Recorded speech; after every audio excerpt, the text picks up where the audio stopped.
এককালে দেশ রক্ষার দায়ভার ছিল এই বলিউড অভিনেতাদের কাঁধে।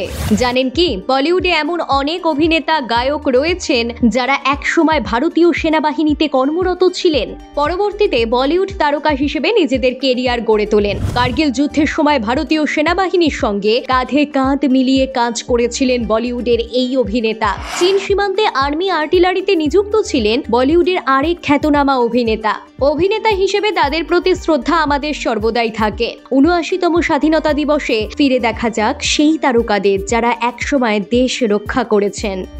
বলিউডে এমন অনেক তারকা আছেন যারা তাদের কর্মজীবন শুরু করেছিলেন একজন ভারতীয় সৈন্য হিসেবে, পরে অভিনয়ে এসে খ্যাতি অর্জন করেন।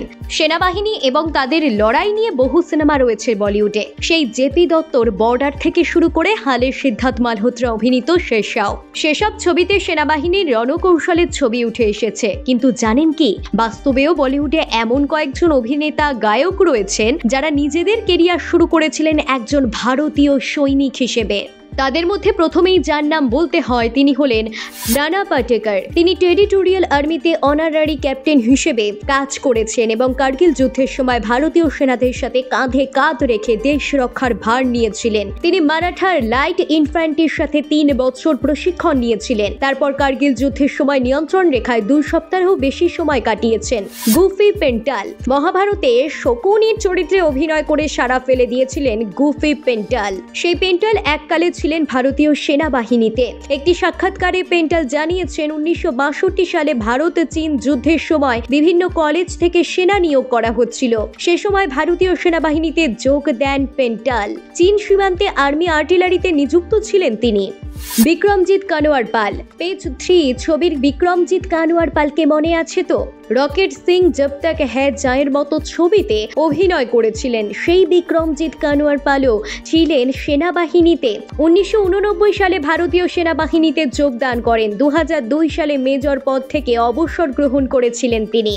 আনন্দ বক্সি, কুছ তো লোগ কহেঙ্গে থেকে মেহেন্দি লাগাকে রাখনা, একের পর এক দুর্দান্ত গান বলিউডের ভক্তদের উপহার দিয়েছেন গায়ক আনন্দ বক্সি। 4 বার ফিল্মফেয়ার খেতাব পেয়েছেন তিনি। বলিউডে গায়ক হিসেবে কেরিয়ার শুরু করার আগে ভারতীয় নৌবাহিনীতে নিযুক্ত ছিলেন গীতিকার আনন্দ বক্সি। তিনি ১৯৪৪ থেকে ১৯৪৭ সাল পর্যন্ত রয়্যাল ইন্ডিয়ান নেভিতে কর্মরত ছিলেন। ২০০২ সালে ৩০শে মার্চ শেষ নিঃশ্বাস ত্যাগ করেন তিনি। রুদ্রাশিস মজুমদার, ছিচড়ে ছবিতে মন কেড়েছিলেন রুদ্রাশিস মজুমদার। অভিনেতা রুদ্রাশিস ছিলেন সেনাবাহিনীর মেজর, চাকরি ছেড়ে ঝুঁকেছেন অভিনয়ের দিকে। মোহনলাল, দক্ষিণী সুপারস্টার মোহনলাল ভারতীয় সেনাবাহিনীতে লেফটেন্যান্ট কর্নেলের সম্মানসূচক পদে ছিলেন একসময়। তারপর অভিনেতা হিসেবে আত্মপ্রকাশ করেন। এখন তিনি দক্ষিণী সুপারস্টার। যারা ভারতবর্ষকে মায়ের মতো আগলে রেখেছেন, এখনো যারা আগলে রাখছেন। ৭৯তম স্বাধীনতা দিবসে সকল বীর যোদ্ধাদের জানাই শ্রদ্ধাঞ্জলি।